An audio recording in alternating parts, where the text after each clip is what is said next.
আসসালামু আলাইকুম, কেমন আছেন সবাই? হাজির হলাম আরেকটি ক্লে ক্রাফটিং ভিডিও নিয়ে।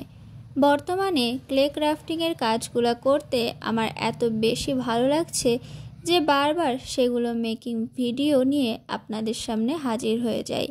আজও তার ব্যতিক্রম নয়। আজ ক্লে দিয়ে আমি যে জিনিসটা বানাবো তার জন্য আমি দুইটা কালারের ক্লে নিয়েছি, কমলা এবং হলুদ। কমলা কালারের ক্লে থেকে কিছু পরিমাণ ক্লে নিয়ে সেটাকে হাতের সাহায্যে ভালোভাবে মিক্সড করে নিয়েছি। এরপর আমি একটা লম্বা শেপ করে সেটাকে 4 ভাগে ভাগ করে নিয়েছি। দুইটা অংশ আমি একটু বড় রেখেছি আর দুইটা ছোট রাখছি। যে দুইটা অংশ বড় রেখেছিলাম সেগুলোর এক সাইড একটু মোটা এবং আরেক সাইড চিকন করে আমি হালকা চাপ দিয়ে একই রকম শেপ দিয়ে নিয়েছি। যে দুটো অংশ আমি একটু ছোট রেখেছিলাম সেগুলোকেও একইভাবে আমি চাপ দিয়ে একটু চ্যাপ্টা করে নিচ্ছি। বড় যে দুইটা পাতার মতো শেপ আমি আগে বানিয়ে রেখেছিলাম সেটারই ঠিক নিচে আমি ছোট দুইটাকেও বসিয়ে দিচ্ছি। চারটারই চিকন যে সাইড সেই 4টা সাইডকে এক করে আমি সেট করে নিয়েছি। এবার হলুদ কালারের ক্লে থেকে কিছু পরিমাণ ক্লে নিয়ে সেটাকেও প্রথমে ভালোভাবে হাতের সাহায্যে মিক্সড করে নিয়েছি। এবার একটা টুলসের সাহায্যে এটাকে একটা লম্বা শেপ দিয়ে নিয়েছি। একদম চিকন করা যাবে না, একটু মোটা করেই আমি শেপ দিয়ে নিয়েছি। এবার একটাকে একটু বড় সাইজে ভাগ করেছি এবং বাকি 4টাকে আমি একটু ছোট সাইজে ভাগ করে নিয়েছি। এবার এগুলাকে আমি বলের শেপ দিয়ে নিচ্ছি।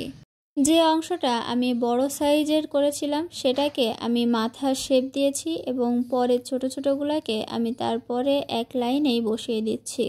এতক্ষণে হয়তো আপনারা বুঝে গিয়েছেন আমি এটা কি বানাতে চাচ্ছি। আপনারা ঠিকই ধরেছেন, আমি একটা প্রজাপতি বানাতে চাচ্ছি। এবার প্রজাপতির বডিটা তো হয়ে গেছে, এবার প্রজাপতির সামনে যে দুইটা শিং থাকে সেটা বানাচ্ছি।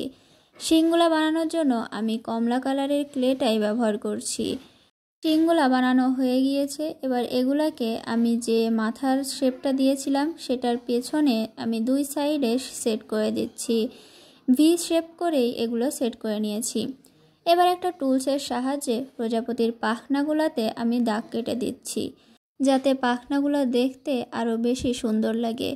এবার আমি বেগুনি কালারের ক্লে নিয়ে সেটাকে কিছু অংশে ভাগ করে নিচ্ছি। এগুলাকে আমি পাখনার ওপরে বসিয়ে দিব। কয়েকটি ভাগে আমি ভাগ করে নিয়েছি। এবার এগুলাকে হাতের সাহায্যে গোল গোল শেপ দিয়ে সেগুলোকে এক এক করে আমি পাখনার ওপরে বসিয়ে দিচ্ছি। এরপরে প্রজাপতির চোখগুলা আমি দিয়ে নিচ্ছি। চোখ দেওয়ার জন্য আমি সাদা এবং কালো কালারের ক্লেটাই ব্যবহার করব। এই তো আমার প্রজাপতিটাও বানানো প্রায় শেষের পথে। ক্লে দিয়ে কাজ করতে অনেক বেশি ভালো লাগে এবং ক্লের কাজ করাও খুবই সহজ। আপনাদের কাছে এই প্রজাপতিটা কেমন লাগলো জানাতে ভুলবেন না কিন্তু।